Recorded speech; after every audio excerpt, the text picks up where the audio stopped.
Continue with our Gemara.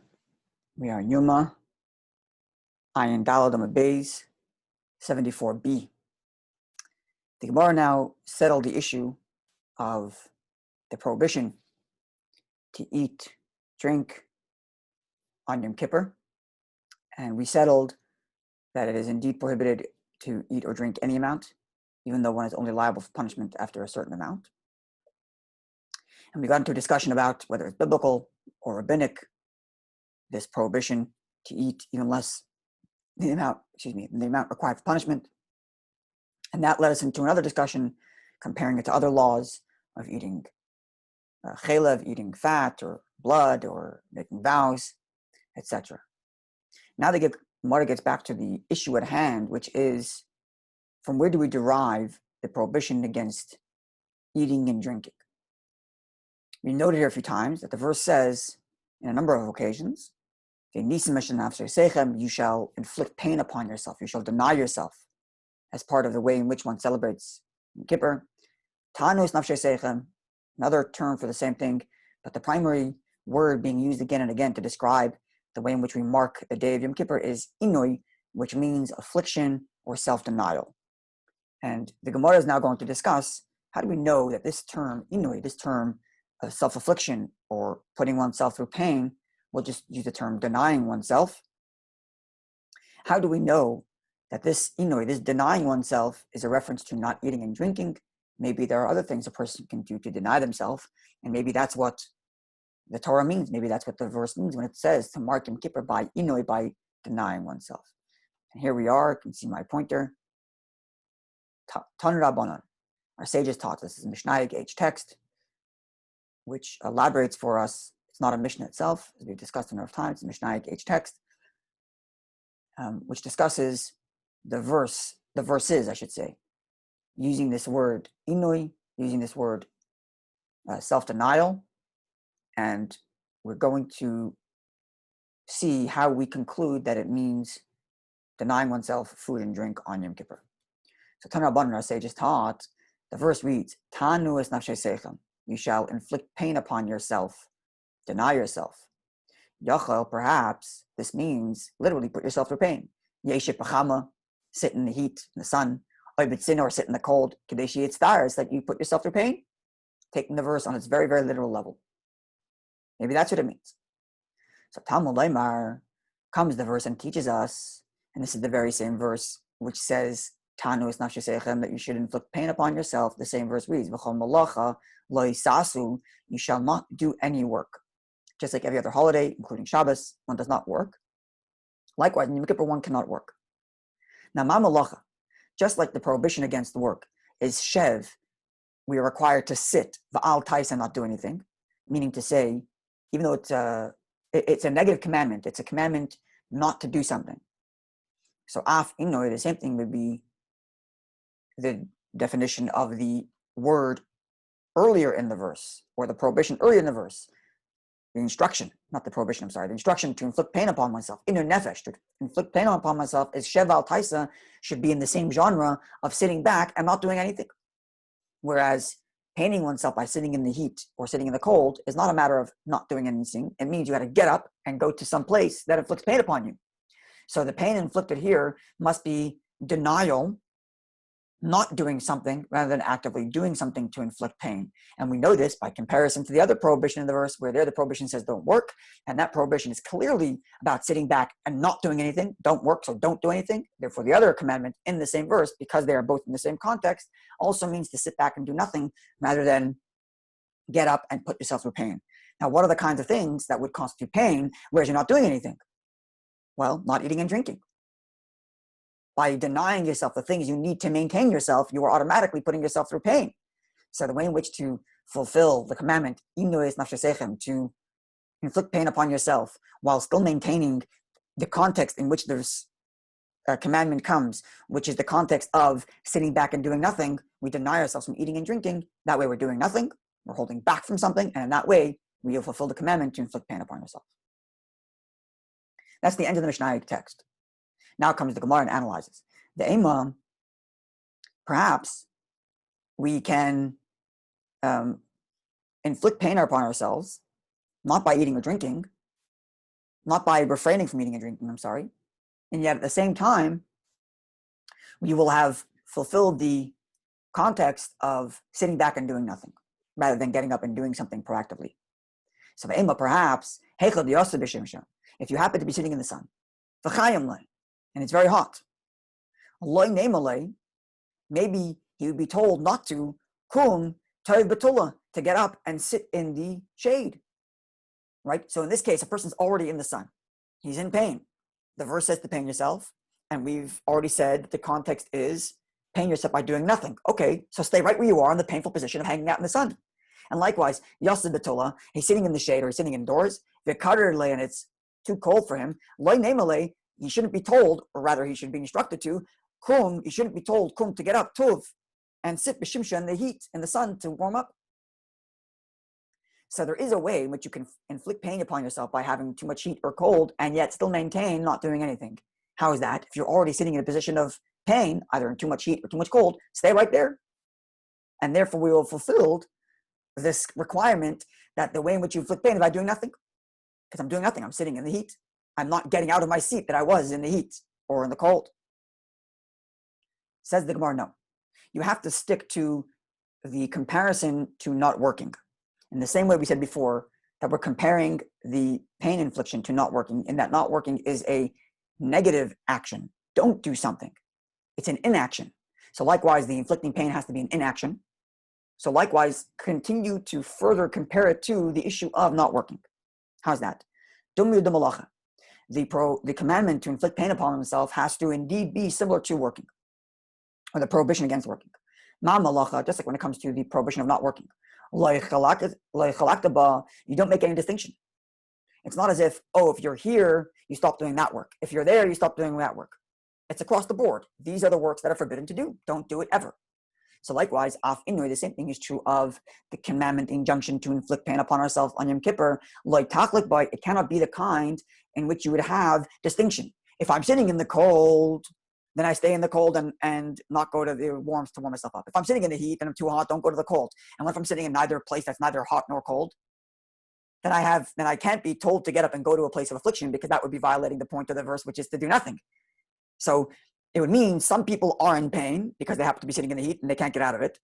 And other people are in pain because they're sitting in the cold and they can't get out of it, while other people aren't feeling any pain at all because they happen to be sitting in a nice air-conditioned home. And therefore there would be a distinction between the way each person fulfills the commandment to inflict pain, if this was the case. Rather, we need to have a inflicted pain that's universal and simultaneously also a matter of not doing something rather than getting up and doing something. And staying away from eating and drinking fits this bill exactly. It's universal. Nobody eats, nobody drinks. And likewise, it's not a proactive get up and pain yourself, but rather by denying oneself, by not doing something. That's how we get the inui. That's how we get this pain. In the same way, the prohibition against working is universal. All people don't do the same work all the time, and it's an issue of not doing rather than getting up and doing something.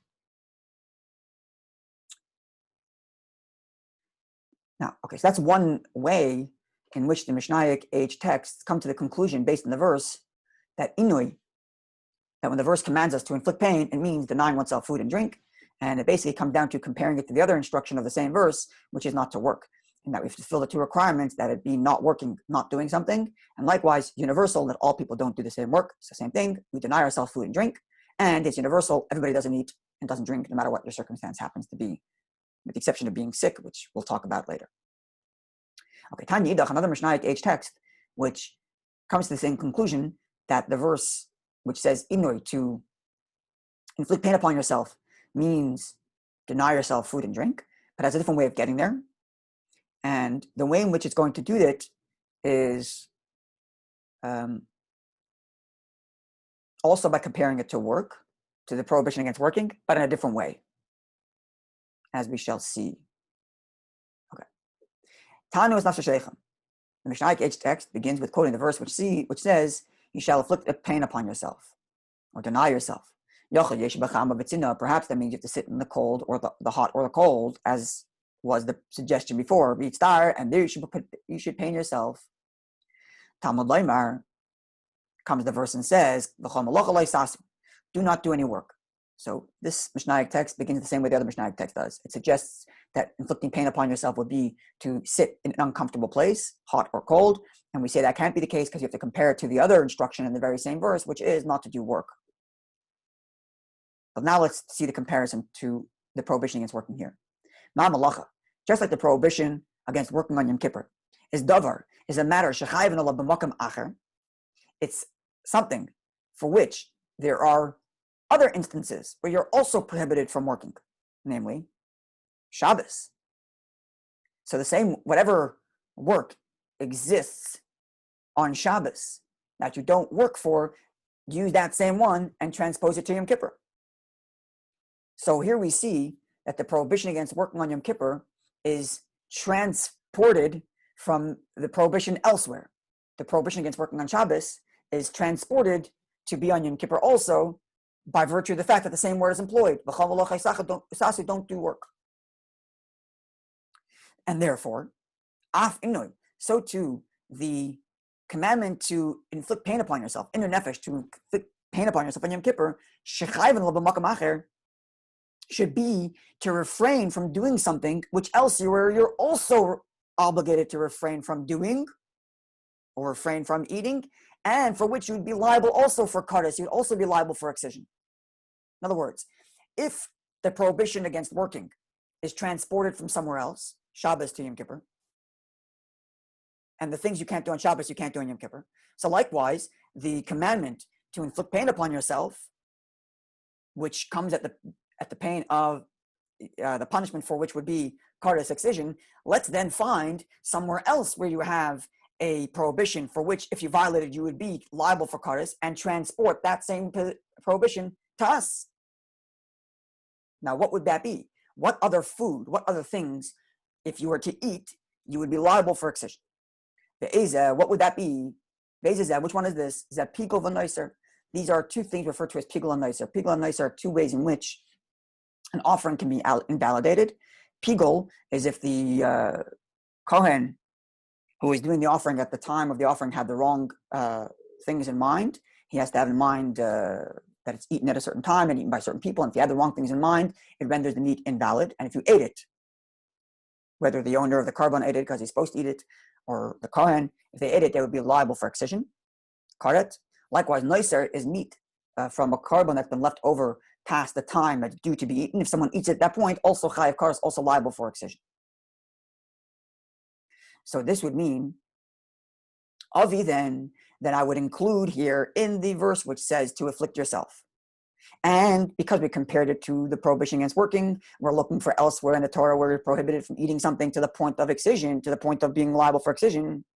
Then Avi pigul v'noiser, I will therefore include in the prohibition against eating, I would include in the injunction to pain yourself on Yom Kippur to be not to eat pigul v'noiser, shehem bekares, for which elsewhere you are anyways liable for kares, liable for excision, and transport that prohibition here. But v'loy avi esatevel. That would not mean that I have to pain myself by not eating untithed food, produce from which I haven't taken the proper tithe yet. I'm indeed prohibited from eating, but I'm not liable for excision if I did eat it.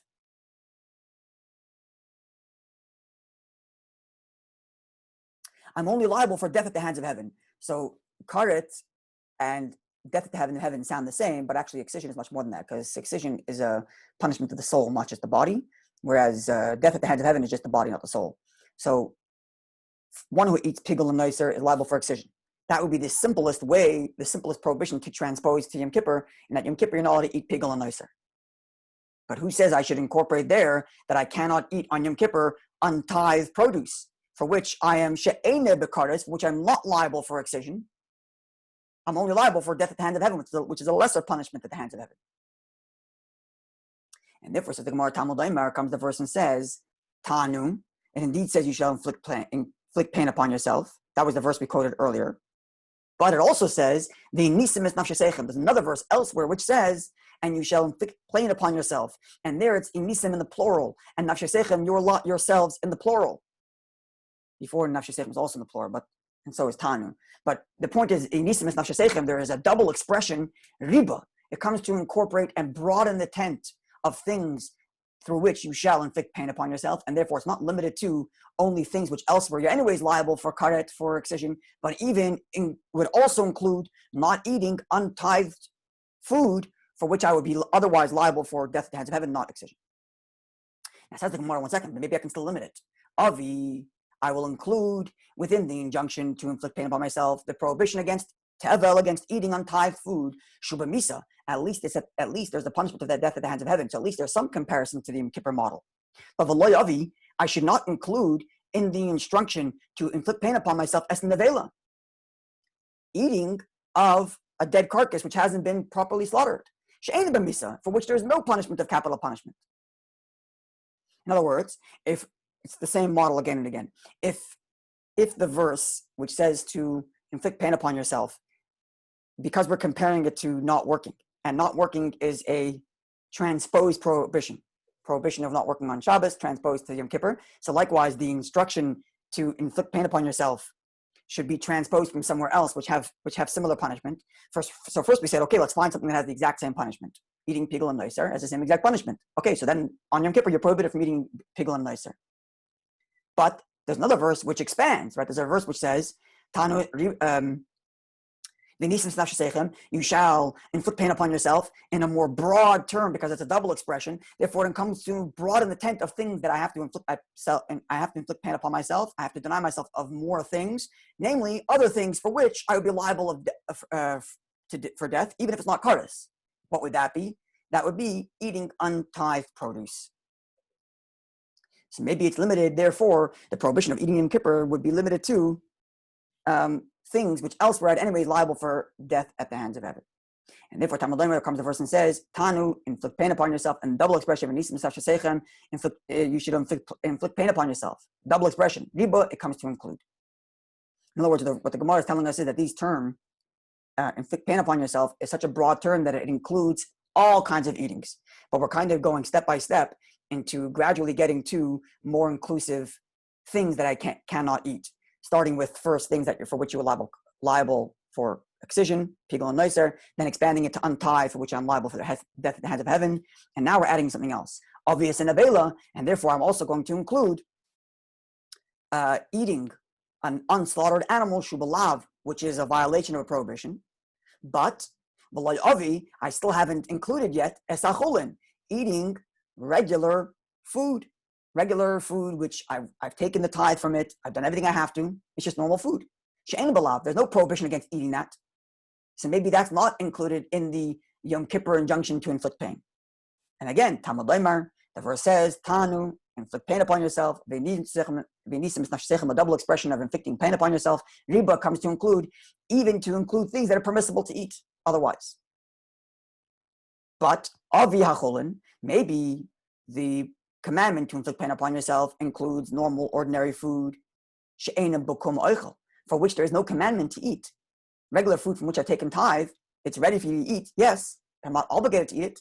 And therefore, v'loy avi, maybe I should not include in the commandment to inflict pain upon myself as a truma, a kohen who has a gift that was given to him by a ordinary Jew, by a regular Jew, under the auspices of the commandment to give truma, to give the tithe, for which the Kohen is obligated to eat.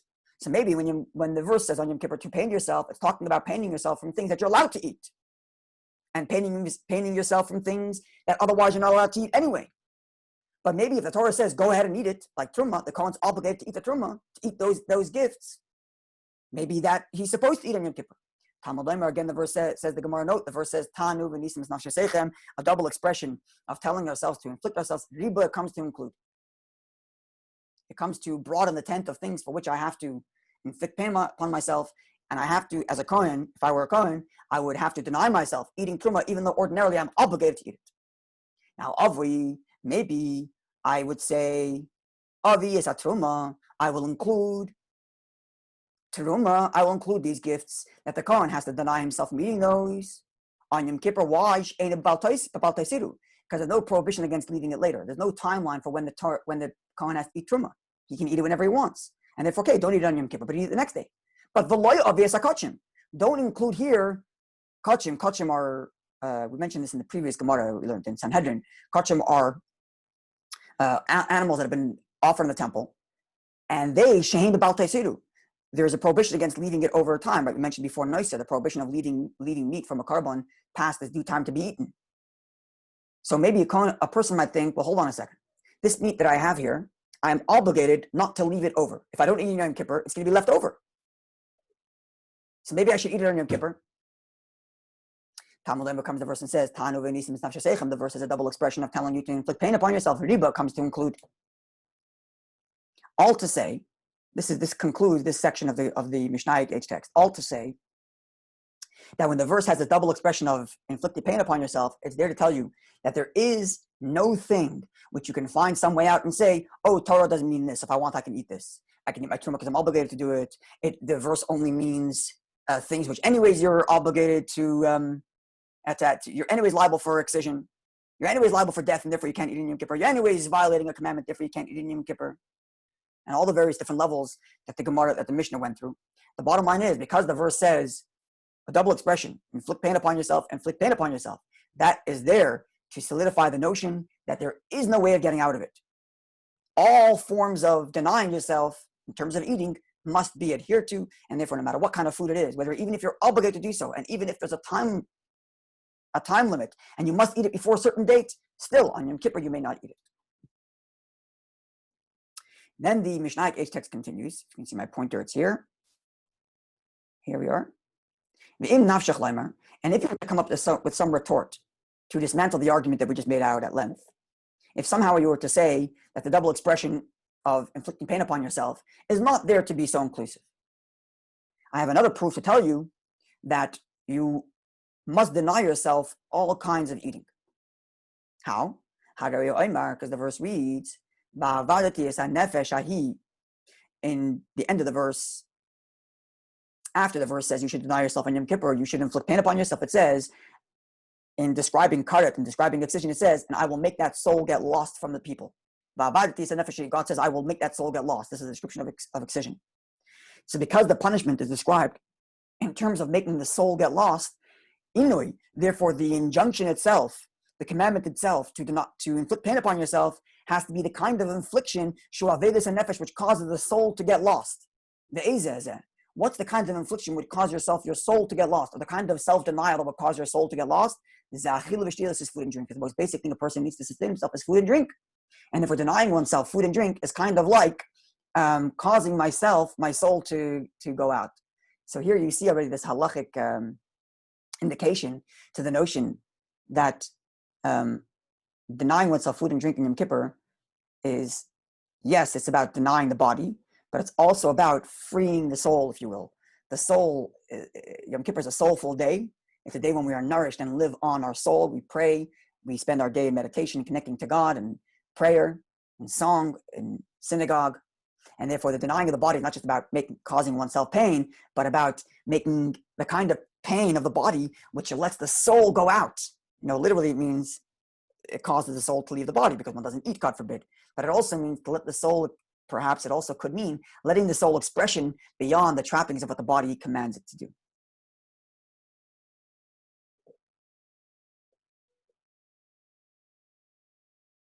Okay. Now, this is the end of the Mishnah H text. Now the Gemara comments.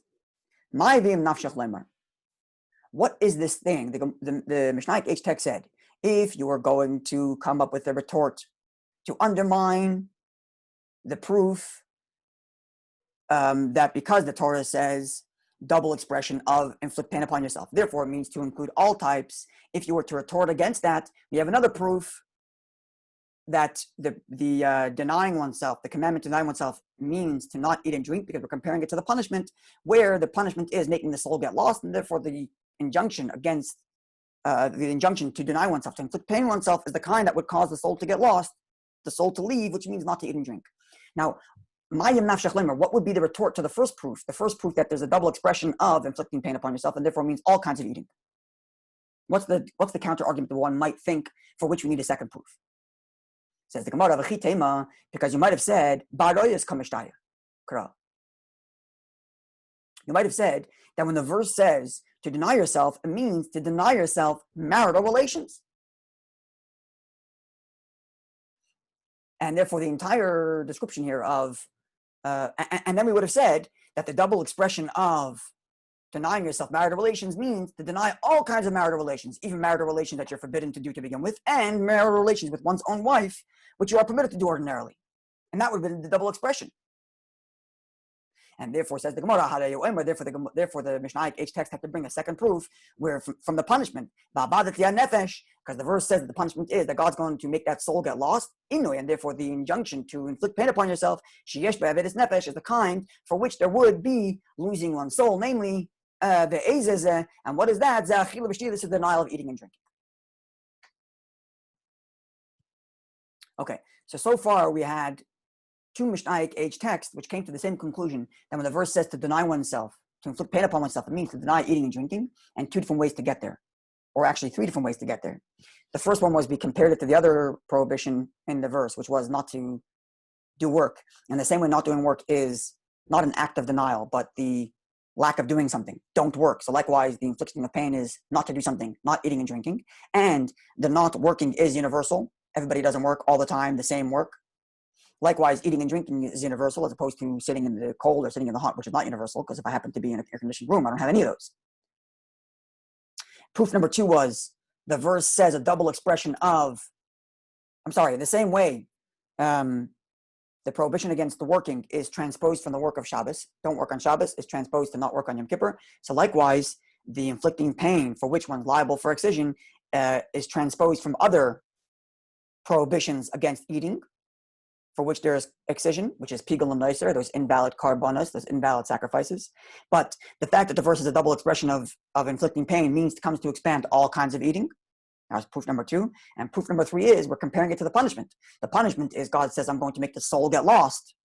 So likewise, the injunction to inflict pain is the kind for which there would be the soul getting lost, namely denying oneself food and drink.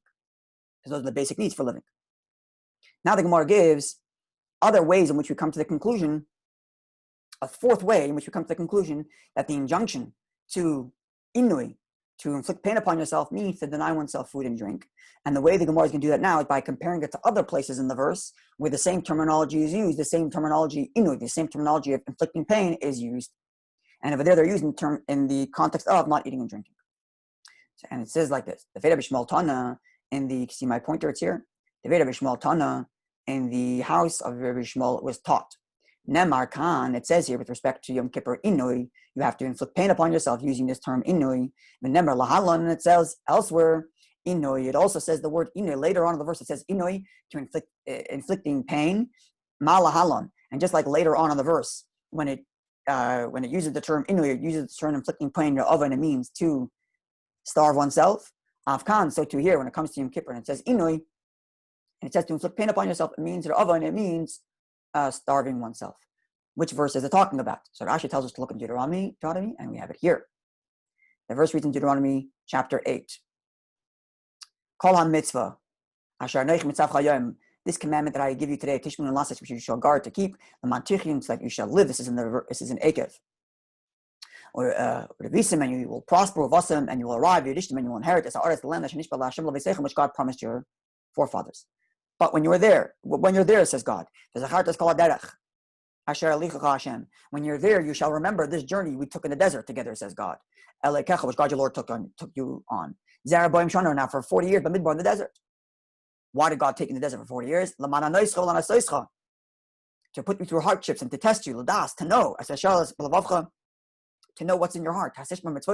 Will you indeed keep my commandments and loyal or not? Then the verse says, and God inflicted pain upon you. And he made you starve. And he fed you the manna, which you didn't know about before. You never heard of this manna. And your forefathers never heard of such a thing. And the reason why God did that, give you the manna, is to inform you that for not on bread alone does a person live. But the word of God does one live by fulfilling God's commandments. So here are the opening words here. Where God says, I put you through pain. I inflicted pain upon you. And I starved you. And then I gave you food to show you that food comes, that you rely on God rather than on food. Or rather than just on the material world. So here you see the word inoi, yancha, is in context of re'avoin, to starve oneself. And therefore, on Yom Kippur, when it says inoi, when it says to inflict pain upon yourself, it means re'avoin, it means to starve oneself.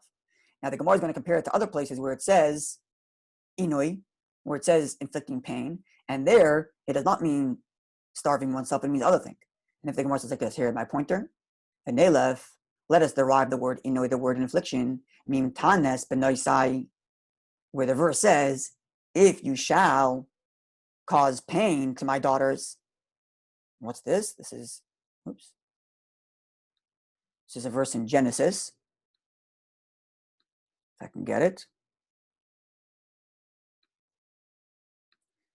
Okay, here the verse is in Genesis. It's in Genesis 31:50, where there the verse, it's when Lavan and Jacob, Laban and Jacob are parting ways, and Lavan says, "Im tanes benoisai, if you will treat my daughters wrongly, then kikach nashim al benoisai, and you'll take other wives in addition to my daughters. Ein ishimanu, even if nobody else is here, God is witness between me and you." So here the word tana, treating ill, is a reference to the wife, and therefore suggesting more of a nelef. Here's my pointer, if you can see it. The nelef, let us therefore derive the word inui with respect to Yom Kippur from intanas benoisai, from the verse which says, lest you treat my daughters unwell, which is a reference to one's wife, and therefore that would mean the denial of Yom Kippur, which uses the same word inui, means to deny yourself relationship with your wife. Says the Gemara, no, danan inui derabim, we compare the inflicting of pain of the multitude, of the public, which is Yom Kippur. The entirety of the Jewish people have to inflict pain upon themselves. Minoi, to the inflicting pain, that's also of the multitude, where God said, I put you through pain to all the Jewish people. In other words, don't compare the usage of the term inoi with respect to one person talking about his individual daughters. Rather, compare it to when God speaks to all the people. God speaks to all the people and says, I put you through pain by starving you in the desert. And God says, put yourself through pain.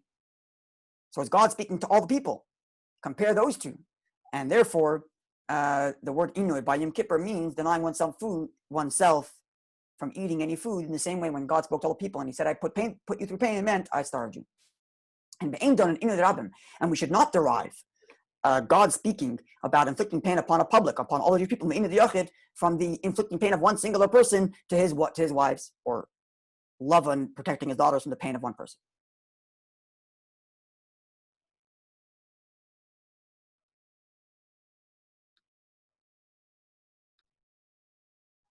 The Gemara now makes one more attempt to try to find another place where the verse term uses the term inui, self-affliction, and it refers to separating from one's wife rather than from denying food. It says, V'nelef, let us compare the inui, the self-affliction of Yom Kippur, inui de Mitzrayim, from the affliction of Egypt, Tiksiv, of which the verse reads, that God saw our, we say this in Haggadah, God saw our affliction, and we explained to precious this means to separate from the way of the world, meaning not to be with one's wife. They forced separation between husband and wife. And this separation between husband and wife is termed inui, affliction, that God saw our affliction. And therefore, maybe when it says, afflicting yourself on Yom Kippur means to deny relationship with one's wife. And this too is talking about everybody. It's talking about the whole of the Jewish people. Ella, rather, done in B'dei Shemayim, we compare infliction at the hands of heaven on Yom Kippur, to the affliction at the hands of heaven, the fact that God starved us in the desert before he gave us man, the aim done it, but we do not derive it in B'dei Shemayim. We don't compare infliction at the hands of heaven on Yom Kippur, God telling us to deny ourselves, from the fact that human beings, Pharaoh and the Egyptians inflicted pain upon the Jewish people. So it's got to be two conditions in order for the word inui Yom Kippur, to be compared to somewhere else in the verse. A, it's got to come from the hands of God, just like Yom Kippur is God's commandment. And B, it's got to be all Jewish people. And therefore, it cannot be compared to Laban, because Laban is one individual. And it also cannot be compared to Laban, because Laban's not God. And here, Yom Kippur talking about the hands of God. Number two, it cannot be compared to the affliction of Egypt, which is separation between husband and wife, because that was the hands of human beings rather than the hand of God. Now, having raised the issue of the manna, Gemara is now going to take us an interesting discussion about the manna itself. Have a wonderful day.